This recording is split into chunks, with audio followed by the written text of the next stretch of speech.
नमस्कार, मैं हूं आपके साथ विशाल कालरा। देश डिजिटल क्रांति की ओर तेजी से बढ़ रहा है, लेकिन डिजिटल क्रांति के इस दौर में डिजिटल डकैतों से सावधान रहना बहुत जरूरी है। तो जी न्यूज पर आज आपको ऐसे ही ठगों से आगाह करेंगे। दिल्ली पुलिस की साइपैड यूनिट ने जामताड़ा गैंग के 14 आरोपियों को गिरफ्तार किया है। इस गैंग का मास्टरमाइंड महज 20 साल का एक लड़का है।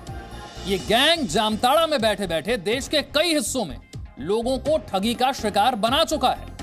आज जी न्यूज पर साइबर फ्रॉड के लिए स्वर्ग लोक बन चुके जामताड़ा गैंग की पूरी पड़ताल करेंगे।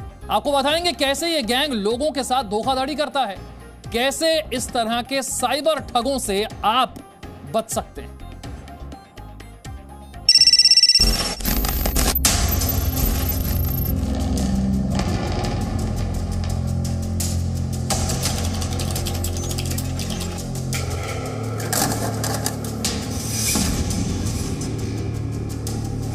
आपकी जमा पूंजी पर है उनकी नजर।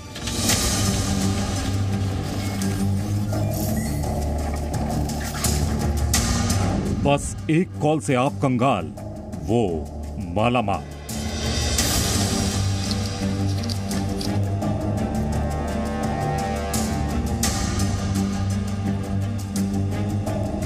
वो गुमनाम है, लेकिन आपसे अनजान नहीं।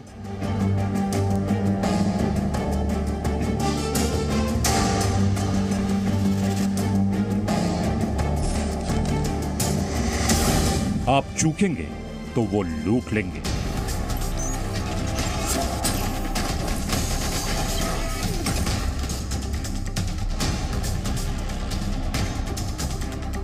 जामताड़ा के डिजिटल डकैतों की काली दुनिया।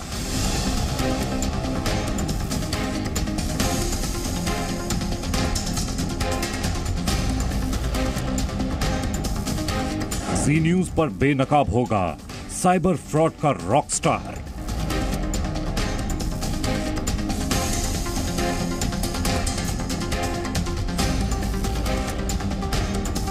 दिल्ली पुलिस की साइपैड यूनिट ने जामताड़ा गैंग के एक बड़े रैकेट का खुलासा किया है। आप ये तस्वीरें देखिए, जितने भी लोग यहाँ पर 14 लोग हैं, ये कम रूम के लोग हैं और इनके ठगी के शिकार वैसे लोग होते थे जो यूपीआई और डिजिटल पेमेंट पर भरोसा करते थे। उनके अकाउंट से ये पैसे चीट करते थे। इसका मास्टरमाइंड ये शख्स है और इसको रॉकस्टार के नाम से जाना चाहते हैं। और जो ये दूसरा जो शख्स आप देख रहे हैं, इसे मास्टर जी के नाम से जाना जाता है और ये अब तक करोड़ों रुपए की कमाई कर चुका है ठगी के जरिए। देश की राजधानी दिल्ली से करीब 1300 किलोमीटर दूर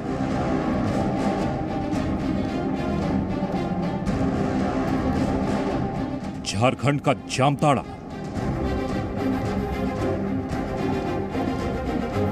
जो अब दिल्ली पुलिस की साइपैड यूनिट के रडार पर है। दिल्ली पुलिस की साइबर क्राइम सेल ने ऑपरेशन साइबर प्रहार पार्ट 2 के जरिए जामताड़ा गैंग के 14 आरोपियों को गिरफ्तार किया।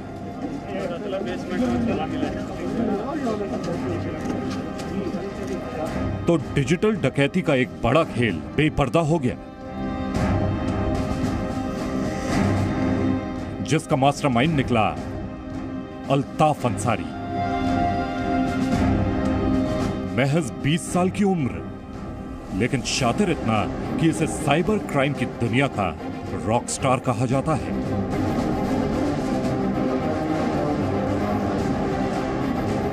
ठगी के जरिए अल्ताफ और उसके गैंग ने जाने कितने लोगों को चूना लगाया, जाने कितनों की जमा पूंजी पर पल भर में डाका डाला।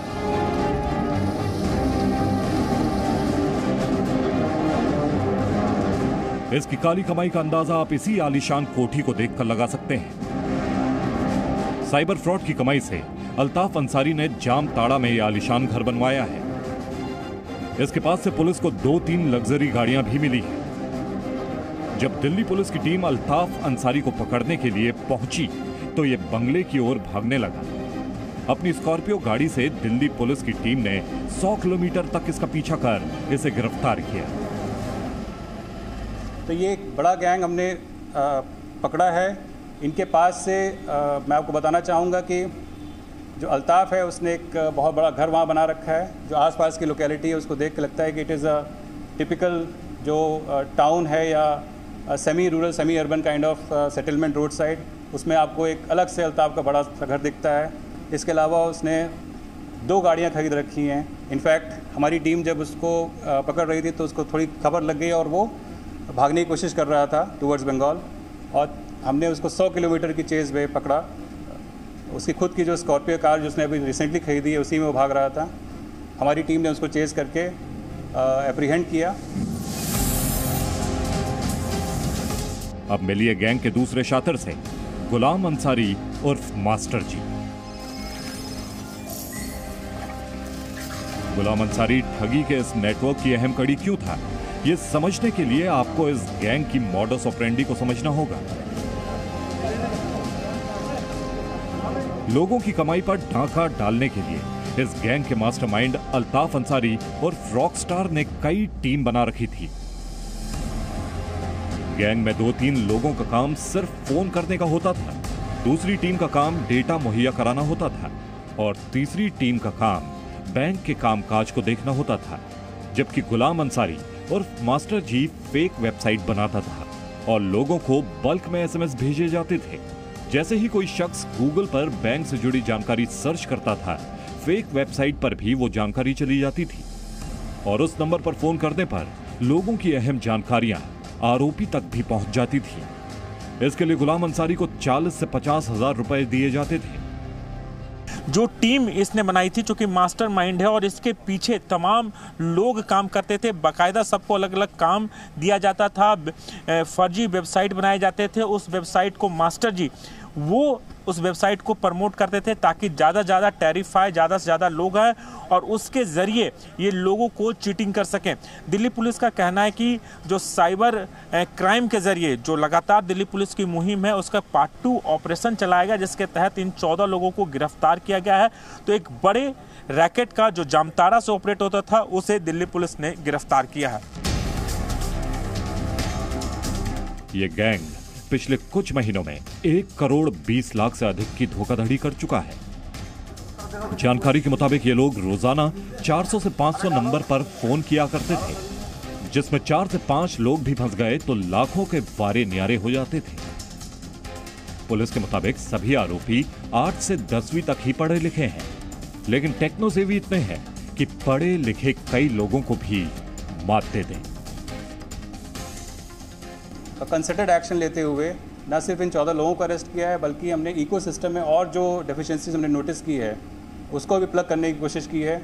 इसके अलावा हमने इनसे जुड़े जितने भी बैंक अकाउंट्स हैं उनको टाइमली फ्रीज करना, जो फ़ोन नंबर्स ये यूज़ कर रहे हैं, करीब 400 के आसपास फ़ोन नंबर्स हमने आइडेंटिफाई किए हैं जो ये यूज़ कर रहे थे, उनको तुरंत ब्लॉक कराना। इस तरह की सारी एक्टिविटीज़ हमने इस मुहिम में चलाई है और ये हमारा इस पर्टिकुलर पार्ट 2 ऑपरेशन की पहली मुहिम थी। इसके आगे भी हम इसमें कंसर्टेड एक्शन लेते रहेंगे। जानकारी के मुताबिक इस गैंग ने सैकड़ों फर्जी वेबसाइट बना रखी हैं। अब तक कई लोग इस गैंग की धोखाधड़ी के जाल में फंस चुके हैं। 9 राज्यों में 36 से ज्यादा ऐसे मामलों का खुलासा हुआ है। पुलिस को शक है कि इस गैंग के लोग दिल्ली से सटे गाजियाबाद और नोएडा के अलावा मेवात में भी सक्रिय हैं। और अब पुलिस इस गैंग के उन लोगों की पहचान में जुटी है जो दूसरे राज्यों में साइबर ठगी का ये खेल खेल रहे हैं। लेकिन जी न्यूज आज आपको जामताड़ा की गलियों में भी लेकर चलेगा, जो साइबर क्राइम का स्वर्गलोक बन चुका है।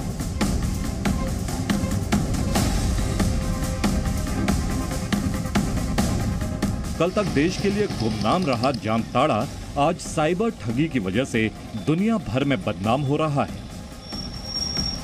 जामताड़ा के कर्माटांड नारायणपुर इलाका साइबर फ्रॉड के अपराधियों का अड्डा बन चुका है। बताया जाता है कि इस इलाके के घने जंगलों के बीच ही साइबर फ्रॉड का हेडक्वार्टर है। वो हेडक्वार्टर जहां ना बैठने के लिए कुर्सी है और ना ही साइबर फ्रॉड को अंजाम देने का कोई नामो निशान। बांस के पेड़ के बीच ऐसे ही सुनसान जंगलों को साइबर ठगी के अपराधी अपना ठिकाना बनाते हैं। इस फर्जीवाड़े को अंजाम देने के लिए फोन और इंटरनेट की कनेक्टिविटी बेहद जरूरी है। इसीलिए जगह चुनते समय इस बात का भी पूरा ख्याल रखा जाता है। जी मीडिया की टीम भी साइबर अपराध के ऐसे ही अड्डे की तलाश में जामताड़ा के कर्मा टांड इलाके में पहुंची। तो हमारी नजर पुलिस की एक गाड़ी पर पड़ी। हम भी पुलिस की जीप के पीछे हो लिए। थोड़ा आगे बढ़ने पर पुलिस जीप कुछ दूर आगे जाकर बांस के पेड़ों के बीचों बीच रुक गई। थोड़ी पूछताछ करने पर हमें पता चला कि दरअसल ये वही जगह है जहां से साइबर अपराधी इस फ्रॉड को अंजाम देते हैं और इसीलिए अक्सर यहां पुलिस वालों की गश्त भी होती रहती है। यहाँ पर लोग आते हैं और बांस की झाड़ी में छिप कर बैठते हैं 2-4 करके और वहीं से फ़ोन मिलाते हैं और लोगों को माने ठगने का काम करते हैं। बैंक मैनेजर बन के OTP मांगते हैं और ठगने का काम करते हैं। ऐसे ही बांस झाड़ी में यहाँ वहाँ बैठते हैं। कोई इसी जगह निश्चित नहीं है, लेकिन कभी यहाँ कभी वहाँ इसी क्षेत्र में बैठा करते हैं। अच्छा, किस तरह से बैठते हैं? कितने की संख्या में लोग होते हैं? किस तरह से बैठते हैं? कितने की संख्या में लोग होते हैं? मैंने 2-4 कोई इस झाड़ी के पास, कोई झाड़ी के पास, यहाँ वहाँ करके बैठते हैं।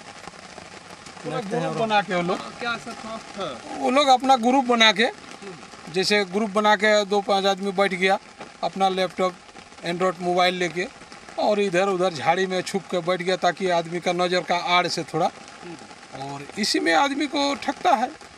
और ऐसे भी पब्लिक इनोसेंट होता है। बैंक मैनेजर बन के कभी बैंक से आपका माने ATM कार्ड ब्लॉक हो रहा है तो कभी ये बोल रहा है, कोई कुछ मैंने अनाप शनाप बोल के उन लोग को और OTP ले रहा है। उसी के माध्यम से इन लोग अपना धंधा चला रहा है। पुलिस के मुताबिक इस इलाके के कई लोगों ने इसी साइबर क्राइम को अपने जीवन यापन का साधन बना लिया है। बड़ी बात यह है कि साइबर अपराध में बहुत ज्यादा पढ़े लिखे लोग शामिल नहीं हैं। इक्के दुक्के पढ़े लिखे लड़कों ने ही गांव के बेरोजगार युवाओं के बीच साइबर फ्रॉड के तरीके का प्रचार किया। पुलिस का कहना है कि जामताड़ा में साइबर क्राइम को अंजाम देने वाले ज्यादातर अपराधी अनपढ़ या बेहद कम पढ़े लिखे हैं, लेकिन बेहद शातिर तरीके से इस फर्जीवाड़े को अंजाम दिया जाता है। किन किन चीज़ों से पैसे निकाले जाते हैं, ये माध्यम को इन लोगों ने पहले सर्च किया और सर्च करने के बाद में उसमें से उसका क्या टेक्नोलॉजिकल इम्पोर्टेंस है और कहाँ से इसको पैसा इसका जमा होता है या निकलता है, इन चीज़ों के बारे में इन लोगों ने जानकारी प्राप्त करी। वो फर्जी लिंक बना देते हैं। चूँकि आजकल गूगल पे अब लोग जो टेक्नोलॉजी जान रहे हैं, वो कोई भी चीज़, जैसे आप ऑनलाइन मार्केटिंग का ज़माना आ गया है, तो उन सभी का वो फर्जी लिंक बनाते हैं। ठीक है, जैसे आप उससे कोई चीज़ सामान खरीदने के लिए आप ऑर्डर देना चाह रहे हैं, आपका ऑर्डर प्लेस नहीं हुआ, आपने मान लिया जाए कि फिर उसको फ़ोन को कट कर दिया, तो तुरंत फर्जी लिंक से आपके मोबाइल पे फ़ोन आएगा कि आपको ये सामान जो है फ़लाने हैं, इतने कॉस्ट में मिल जाएंगे, ये मिल जाएंगे, फ़लाने मिल जाएंगे। तो उस फर्जी लिंक को आप जब क्लिक करते हैं तो आप उसके गिरफ्त में चले आते हैं। साइबर ठगी का ये खेल अब सेक्सटॉर्शन तक पहुंच चुका है। पुलिस के मुताबिक ये लोग फर्जी चैटिंग ऐप के जरिए भी लोगों को अपने जाल में फंसा रहे हैं और उनकी जमा पूंजी पर हाथ साफ कर रहे हैं। जामताड़ा से कुमार चंदन और दिल्ली से राजू राज के साथ ब्यूरो रिपोर्ट, जी मीडिया। तो साइबर ठगी के इस धोखाधड़ी से बचने के लिए जागरूक रहना बहुत जरूरी है। तो इसके लिए आपको करना क्या होगा? सबसे पहला काम तो यह कि फोन पर आपका जो बैंक खाता है, जो क्रेडिट कार्ड है या फिर डेबिट कार्ड है, उसकी जानकारी आपको किसी को नहीं देनी। फोन पर अगर कोई इस बारे में जानकारी मांगता है, credit card, debit card, bank खाते की जानकारी आपको नहीं देनी है। इसके अलावा जो वन टाइम पासवर्ड आता है, OTP, इसके अलावा आपका ATM का पिन, UPI पिन, ये कभी भी किसी और से शेयर नहीं करना है। इससे आप बच सकेंगे। ऑनलाइन ट्रांजैक्शन के लिए जो सार्वजनिक जगहें होती हैं, सार्वजनिक कंप्यूटर्स होते हैं, उनका इस्तेमाल करने से आपको बचना है। इससे आपकी जानकारियां चोरी हो सकती हैं। और ऑनलाइन ट्रांजैक्शन करते हैं तो बैंक का सुरक्षित पासवर्ड आपको रखना है, इसे समय पर आपको बदलते रहना है। समय समय पर अगर पासवर्ड बदलते रहेंगे, सुरक्षित रहेंगे। अपने कंप्यूटर के लिए एंटीवायरस का इस्तेमाल जरूर करें, एंटी स्पाईवेयर का इस्तेमाल जरूर करें। ये कुछ ऐसी सावधानियां हैं जिससे अगर आप अपनाते हैं, ये सावधानियां आप रखते हैं, तो आप साइबर फ्रॉड से बच पाएंगे। Presenting B News app, available on Google Play and App Store. Download it now.